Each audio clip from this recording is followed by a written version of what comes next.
Hello जी। आज मैं 20वीं मंजिल पर एक छोटे से गमले में लगे हुए कद्दू की सब्जी बना रही हूँ। ये कद्दू गमले में सिर्फ 1 किलो मिट्टी में लगा हुआ है। इस कद्दू की मैं आज खट्टी मीठी और लटपटी सब्जी बनाने वाली हूँ और साथ में बनाऊंगी भरवा करेले। और मैं आपको एक मज़े की बात बताऊँ, ये मैंने कोई लंबी चौड़ी जगह पर नहीं, सिर्फ एक छोटे से गमले में लगा रखा है। ये देखिए, मैं 20वीं मंजिल पर छोटे छोटे गमलों में ही ऑर्गेनिक सब्जियां लगा लेती हूँ, जिसकी वजह से मुझे घर में सब्जियों की तो कोई प्रॉब्लम होती नहीं। थोड़ी बहुत सब्जियां तो घर में ऐसे ही उग जाती हैं, मुझे बाहर से लाने की ज़रूरत नहीं पड़ती। और घर पे लगाई हुई ऑर्गेनिक सब्जियां हमारे लिए होती भी बहुत अच्छी हैं। और जब हम इनको बनाते हैं ना, तो काटने में भी अलग ही मज़ा आता है, क्योंकि ये बहुत कच्ची कच्ची होती हैं। वैसे ना मेरी आदत भी है, मुझे थोड़ा गार्डनिंग का शौक़ है, पर किस्मत से मेरे को कोई गार्डन नहीं मिला आज तक। बट हाँ, इसीलिए अपना शौक़ पूरा करती रहती हूँ।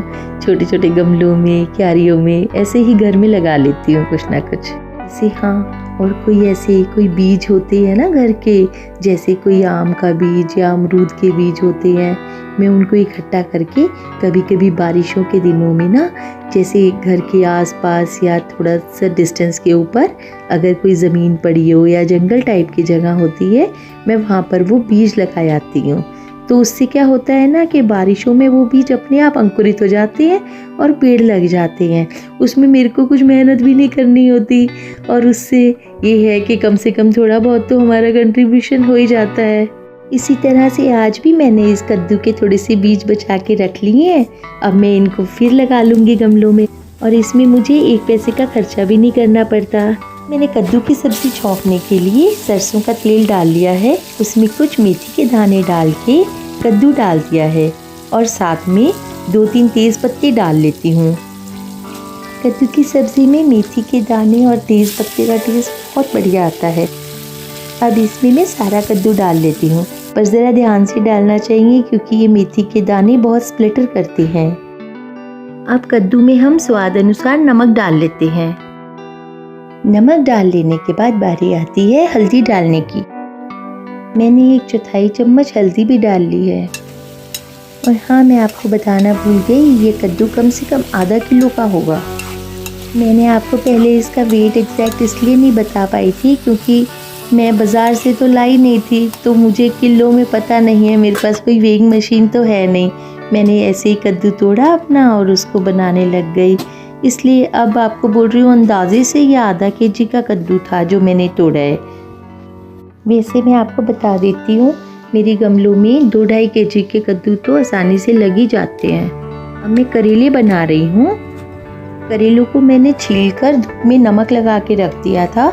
अब उन छिलकों में मैंने थोड़ा सा नमक डाल लिया है, साथ ही में आधी चम्मच हल्दी पाउडर भी डाल लिया है, और लाल मिर्च पाउडर और धनिया भी डाल लेते हैं, और इसमें थोड़ा अमचूर पाउडर भी जाएगा।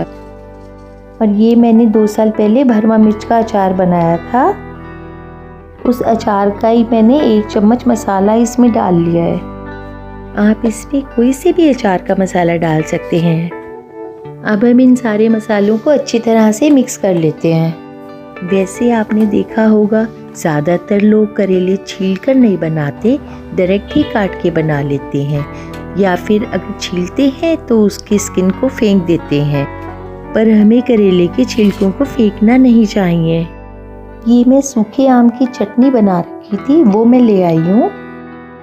अब हम ज़रा हमारे कद्दू की सब्ज़ी को चेक कर लेते हैं। लो जी, हमारे कद्दू की सब्ज़ी गल गई है। मैंने इसको कट करके भी देख लिया है, आसानी से कट हो रहा है। इस आमचूर की चटनी को बना के रखना बिल्कुल भी मुश्किल नहीं है। उसे थोड़ा पानी में घोल के इसमें चीनी और मसाले जैसे काली मिर्च, गरम मसाला, ये सब डाल लिया था। अब जब हमारी सब्ज़ी इस स्टेज पर आ जाए ना कि कद्दू कटने लग जाए, तो हम ये मीठी चटनी इसमें डाल देते हैं। मैंने इसमें कम से कम 5 चम्मच चटनी डाली है। आमचूर और चीनी की चटनी मिक्स करने के बाद अब इसमें सिर्फ मसाले डालने की बारी आती है। और अब सब्ज़ी में जाएगा आधा चम्मच धनिया पाउडर, और अपने स्वाद के अनुसार लाल मिर्च डाल लें। जो ज़्यादा तीखा खाते हैं तो आप ज़्यादा डाल लीजिए। मैं ज़्यादा तीखा नहीं बनाती, इसलिए मैंने थोड़ी लाल मिर्च डाली है।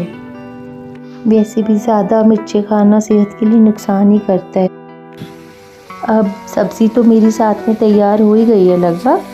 मैं इधर करेलों को चीरा लगा लेती हूँ ताकि साथ साथ में हमारे भरमा करेले भी बन जाएंगे। और जब हम नमक लगा के करेलों को धूप में रखते हैं ना, तो उससे करेलों का सारा कड़वापन भी ख़त्म हो जाता है। और हाँ, करेले के विटामिन्स ख़त्म नहीं होते, सिर्फ कड़वापन ही जाता है। ये सब्ज़ी तो हमारी रेडी हो गई है। इसको देखिए, ये सब्ज़ी हमारी बिल्कुल बन के परफेक्ट तैयार है। देखिए कितनी लटपटी सब्ज़ी बनी है। अब मैं करेलों में जो ये मसाला बनाया था ना, ये स्टफिंग इनमें भर रही हूँ। एक एक करके सारे करेले हम ऐसे ही भर लेते हैं। करेले तो देखिए कैसे भी बना लो, जैसे ही अपनी सुविधा हो। कभी कभी हम काट के भी छौंक लेते हैं, कभी अगर टाइम है, फुर्सत है तो हम भर के भी करेला बना लेते हैं। वो अपने ऊपर है। और करेला बनाना ना कोई एक तरह की एक मतलब जो बोले कि भाई एक ही पर्टिकुलर रेसिपी है, ऐसा कुछ नहीं है। करेले बहुत तरह से बनाए जाते हैं।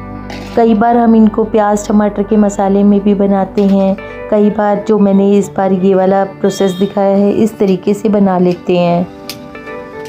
जैसे भी दिल करे वैसे ही बना लेते हैं। तो अब मैं ना इन करेलों को तेल में फ्राई करने वाली हूँ। मैंने कढ़ाई गरम कर ली है, उसमें मैंने थोड़ा सरसों का तेल डाल लिया है। वो जब गरम हो जाएगा तो उनमें मैं ये करेले डाल लूँगी। देखिए, खाना तो ऐसी चीज़ है, हम जैसे भी फुर्सत हो वैसे बना लेते हैं। ज़्यादा टाइम हो तो लंबे प्रोसीजर से बना लेते हैं, अगर टाइम थोड़ा कम हो तो थोड़ा शॉर्टकट भी लगा लेते हैं। अब क्या है कि अभी तो ना ये शाम का वक्त है और सूरज डूबने वाला है, इसलिए मैं थोड़ा जल्दी जल्दी बना रही हूँ आज। इसमें मैंने सरसों का तेल गरम कर लिया था। गरम तेल हो जाने के बाद उसमें ये सारे करेले एक एक करके डाल देंगे।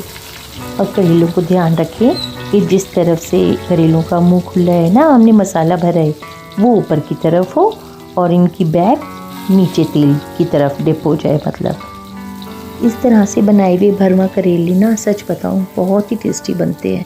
वैसे कई लोग बोलते हैं कि उनको करेले बिल्कुल पसंद नहीं है, पर मैं अपनी पर्सनल चॉइस बताऊं तो मुझे तो करेले बहुत पसंद है।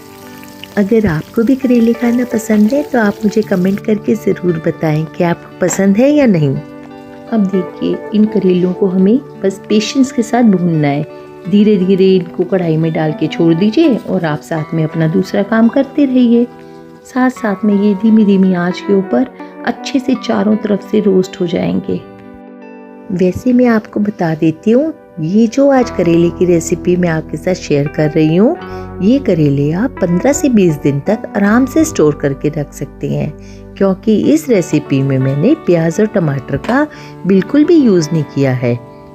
और जो मैंने इसमें अचार का मसाला मिक्स किया है, उसकी वजह से भी ये काफ़ी दिन तक खराब नहीं होंगे। जब ये करेले चारों तरफ से कुरकुरे भुन जाएं, तभी समझिएगा कि करेले बनके तैयार हैं। अब मैं तो क्या करती हूँ ना कि करेले ऐसे बैठकर खाली बैठ के तो मेरे में इतनी पेशेंस है नहीं कि मैं बैठ के इनको देखती रहूं और इनको पलट पलट के सेकती रहूं। तो मैं क्या करती हूँ, मैं साथ में रोटी बनाने लग जाती हूँ, या दूसरा कोई और काम, दूसरी कोई सब्ज़ी और बनानी हो, जैसे दाल है या कुछ और, तो वो बना लेती हूँ।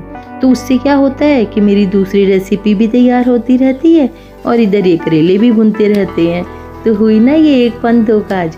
तो एक साथ दो काम करें तो ज़्यादा बढ़िया और आसान भी लगता है। अब मैंने तो इसी के साथ में रोटियां भी सेकनी शुरू कर दी हैं, और कुछ तो रोटी सिक गई हैं और बाकी की मैं सेक लूँगी। अब मैंने ना रोटियों के साथ में 2-3 पराठे भी बना लिए हैं। वैसे तो ना इस खट्टी मीठी कद्दू की सब्ज़ी के साथ पूरियों का बहुत अच्छा कॉम्बिनेशन होता है। तो जी, करेले तो मेरे भुन गए हैं सारे।